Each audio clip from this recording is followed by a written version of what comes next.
Hey up everybody, my name's Joshua Morrison, director of Johnny Moz's Lessons in Confidence. Today I want to talk a little bit about happiness because I've had the happiest week of my life. I've had a week-long holiday out here in Vilnius in Lithuania.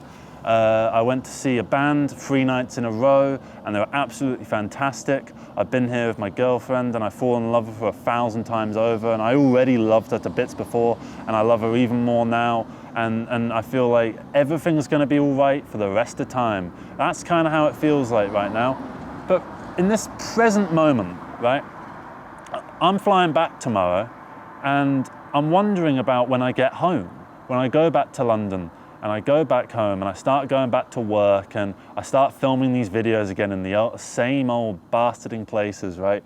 And everything just goes back to the usual grind. And I'm sitting here and I'm thinking, are things going to be like worse, even though it was the same level of happiness that I had before and I'll have after? Is it going to feel more like that because I've had that, if that makes sense? This is my holiday. This is what I was at before the holiday. And this is what I'm going to be like after the holiday. But because I've just come from this, right, I'm going to feel that drop, right? That's kind of what it feels like, right? So I got this picture on at the gig, and it's one of the most beautiful things that I've ever seen, because it's just something about the memory of it for me. It's something that I am going to remember for the rest of my life, right? Here it is. It's a picture of me and my girlfriend that was taken by a guy at the concert that we went to, who was taking Polaroid pictures of everyone and kind of giving them to them. And I tapped him on the shoulder and he took one of us and he gave it to us. And I've just been looking at it for so long, just sort of thinking, it's a snapshot of something absolutely beautiful, the absolute pinnacle of everything, right? That nothing could ever beat this, right? That this just has meant the absolute world to me, right? And I'm sitting here and I'm thinking about the idea of happiness, right? And what happiness actually is, right? Because I am someone that likes to philosophize and try and get to the bottom of things and try and figure out what's what with the world and why everything is the way that it is, right? But there's no definitive reason for a lot of things, is what I've started to find. You know, I used to believe in an absolute objective truth. And it's not that I don't necessarily think, obviously like physics and stuff is real and all that, but in terms of, I guess, more subjective, societal, morality, emotional capacity kind of things, there's no point in endlessly philosophizing or pontificating on the same thing, trying to get to some kind of core of the issue, right? Because I sit here and I always try and get to the bottom of an issue, right? And yet I never get to the bottom of the issue. I have endless epiphanies that make me think I've gotten somewhere, but then they kind of just get absorbed back into the general inertia of existence. And I sit there and I wonder, why am I not progressing in the sense of getting to that emotional conclusion of finding the reason behind whatever emotional journey it is that I set myself out on, that I don't even know to translate to you. It's all something deep within the brain. I wouldn't be able to comprehend how to say it to you. I've spent something like 400 videos trying to do that and I still haven't gotten to the bottom of it, right? When you spiral down the drain of trying to get to the bottom of an issue, right? What's the goal there? Is it to get to the bottom of that drain? What's inside a drain? It's a pipe, and a pipe that leads to the sewer, right? Why would I want to go to the fucking sewers? Why don't I just get a cup and just put it inside the drain or whatever it is and just throw it out to sea and just watch the sparkles of the water against a beautiful sunset and just allow myself to feel the euphoria that comes from that moment, rather than sitting there and trying to justify it to myself and just sit there and just go, oh, but I feel so good now, but I won't in the future. Because all that's doing is sabotaging my current state of happiness, right? I'm not always going to be happy. Sometimes I'm going to be sad. Sometimes I'm going to be fucking miserable, right? But sometimes I'm gonna feel absolutely euphoric, right? And I'll tell you what, when I'm miserable, I certainly don't let the happiness get in the way of the misery. So why should I let the misery get in the way of the happiness, right? And obviously it's not as easy as that. If it was, then we would have solved depression long, long ago. We wouldn't need therapy. Everyone would go to one appointment where they would say, don't worry about it, sunshine. And then that would be it, you know? But that's not how it goes. Everything is a little bit harder to decode than that because our brains aren't rational, right? And as much as they aren't rational, at least with me, I try and rationalize everything. I try and figure out some justification for every single thing, not just that I do, but that the world does, trying to find some deeper meaning within it all, when there really isn't one. Everything is so chaotic and the chaos is scary, right? This is why people come up with conspiracy theories, because they aren't comfortable with the idea that the world is just the way that we see it, that there's nothing deeper at play, and that this is all that there is, right? And at some point, all of this around here began. And at some point, all of this around, all the buildings, the roads, the cars, the cables up there, they're all going to erode and disintegrate as human civilization evaporates into some kind of extinction or transcends into something that we can't comprehend. And even then, all that's going to happen is it's going to get far flung into the future, the sun's going to turn into a supergiant and engulf the earth, and then what? Either we go extinct then, or we become some spacefaring intergalactic species, and then what? The heat death of the universe comes, and we sit there for quadrillions and quadrillions of years, just in the empty blackness, just watching black holes slowly burn themselves out, right? There's nothing more to it than that. Yeah, we can sit and wonder about the physics of how a black hole works, or how the sun does this, or how this goes there, or how we can make electric fucking come out of these to power the fucking buses that come down here, or how we can put petrol in these cars to make them move, right? Or we can figure out what the best road engravings are, the best road paint here to make the cars drive the best. But even then, there isn't a clear, definitive best answer, because every country has a different system.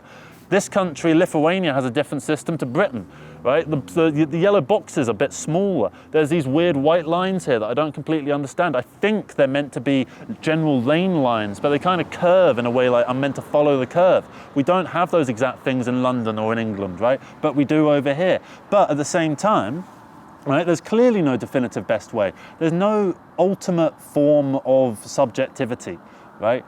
And there's no way of solving the subjective. There's no way of solving the emotional. All we can do is try and allow ourselves to be as true to ourselves as possible, because that leads to happiness, and happiness feels good. And we should try and feel good, right? Now, saying that, which sounds incredibly hedonistic, I like to think of myself as a bit of a stoic, right? A little bit, not a massive one, right? Stoic with an asterisk next to it, right? Like, I try and be strong in hard times, you know, but then doesn't everyone? You know, no one sits there and gets a hard time and thinks, right, well, it's been a hard time, better fall over and die, right? People that do that are already struggling so hard, and they've fought so hard, you know, and I'd say that is a form of stoicism in and of itself, just because it's not, you know, the chiseled fucking jawline of a workaholic fucking gym guy who's like pecked out to the fucking max or something like that. They're fighting their hardest, and they're trying their hardest to be the best version of themselves that they can be, and they're failing. And they know that they're failing, and they're trying to succeed, and they're trying to be strong, and they're trying to improve themselves to get stronger. No one's trying to make themselves worse, you know? We're all trying to be the best version of ourselves that we can be, and for most of us, I would say, the best version of ourselves is a happy version of ourselves, a contented version of ourselves, someone that can sit and exist in the world and not feel existential dread, that can look at the world and not feel absolute misery at the state of everything. Because yeah, the world is in a state. 50 miles away from here is Minsk, where there's some terrible shit going down. 150 something miles from here, the war in Ukraine's going on, right? Shit's fucking awful all over the place, right? And I can't solve all of it, you can't solve all of it, together we can't solve all of it. We can solve little bits here and there. We can try and gradually make the world a better place at a gradual glacial pace, right? In the sense that 2,000 years ago it was slightly worse than it is today, and 2,000 years from now it will be slightly better than it was today, and hopefully we can just continue that trajectory. But at the end of the day, what matters in amongst all of that is trying to be as true to yourself as possible, because that leads to happiness, right? And happiness feels nice, and it's nice to feel nice. And I don't think there's anything more to it than that. And if you try and seek more to it than that, then again, you're going down the drain of trying to get to the bottom of a subjective issue, which you'll circle that drain for the rest of your life. And if you somehow manage to surf your way in, you're going to end up in the sewers. And what's going to be down there? Are you going to find fucking like gold in the sewers that people have been flushing down their emotional toilets? No. You're going to find fucking crocodiles and shit that people in Florida flush down there, apparently. That's what they do, right? It's just a fucking state. It's what I think we should all do is try and allow ourselves to be the happiest versions of ourselves that we can be, right? Because that feels nice, and it's good to feel good, and the better that we feel, the better and more capable we will be of making the world a better place. And making the world a better place means making the world a better place, more hospitable for curating the happiness of others, right? And the ideal, I would say, is a world where every single person on planet Earth is contented, happy, and in tune with themselves, right? And tomorrow I fly back to London, and this current state of happiness, euphoria that I feel is going to go away, and it's going to go back to the usual grind. But why should I let the point of comparison get in the way? Why should I allow myself to feel worse than I need to because I had a good time? Why should I be scared of the idea? Because I was, before I came on holiday, I was scared that I was going to have such a good time that I wouldn't want to go back, and that everything would feel so much worse after the fact. Why can't I just be happy for the sake of being happy? And if it's over, it's over, right? Because yeah, not all the time is going to be the best, right? Not every minute of the day is going to be your favorite minute of the day, because then everything would start to feel the same. And then the baseline of happiness would rise, right? And then everything would start to feel a little bit lame, right? And I just think that when I get back, what I want to remember is that I did have a great time here, and that doesn't need to mean that I should feel bad because I'm no longer having that great time. I'm still having a good time.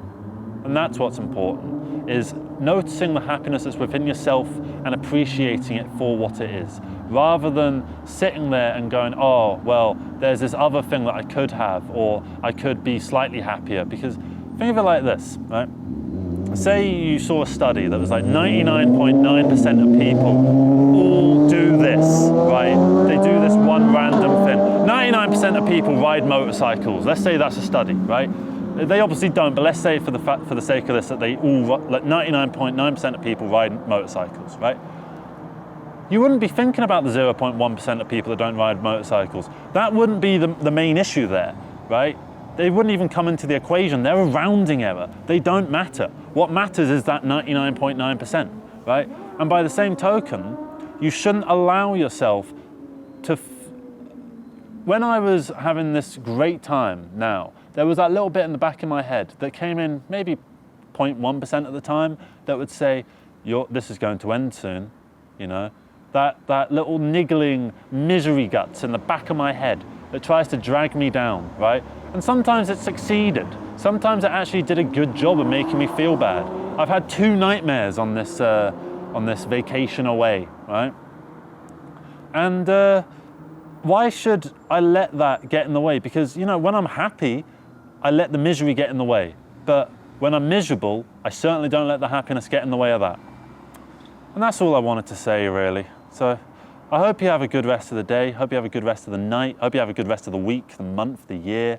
And I don't just mean in terms of a general baseline. I hope that you are able to take each new positive experience and add it to your bank, your vault of positive experiences that you can cherish, rather than using them as a battering ram to make yourself feel worse because you used to feel better. So yeah, that's it from me. Thank you very much for watching. Leave your comments in the thing below about what you think of this thesis that I've given you. What do you make of it? Do you think I'm talking a load of shite? Do you think that, I don't know, do you think I'm right? Do you think I'm wrong? Do you have an altering opinion? Do you think that the ultimate state of the world isn't one where everyone is 100% is as happy as possible? Do you think that, I don't know, there's some people out there that think that happiness isn't the ultimate state of being. I'd like to hear from those people, because I disagree, but I would like to know, because it's a differing thing of opinion, and I quite enjoy debate, and that brings me a little bit of happiness. So in a way, I still win. Anyway, I'm going to be off. Thank you very much for watching. Take care. Bye-bye. I'll tell you what though, I will leave you on this picture, because isn't it so nice?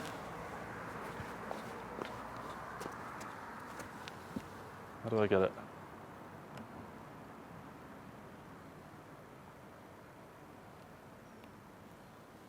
Oh, it's loading. Give me a sec. Don't load now. I'm doing something. There's artistic merit to this. Fine. Here's a picture of my girlfriend. She's fucking gorgeous, right? I love her. Come back. There we are. We've had the best time ever. It's been fantastic. I have to keep turning it back on.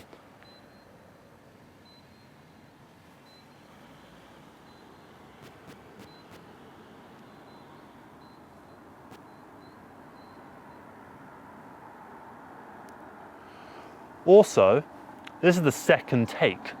I did an entire take of this, right? And the fucking audio wasn't recording.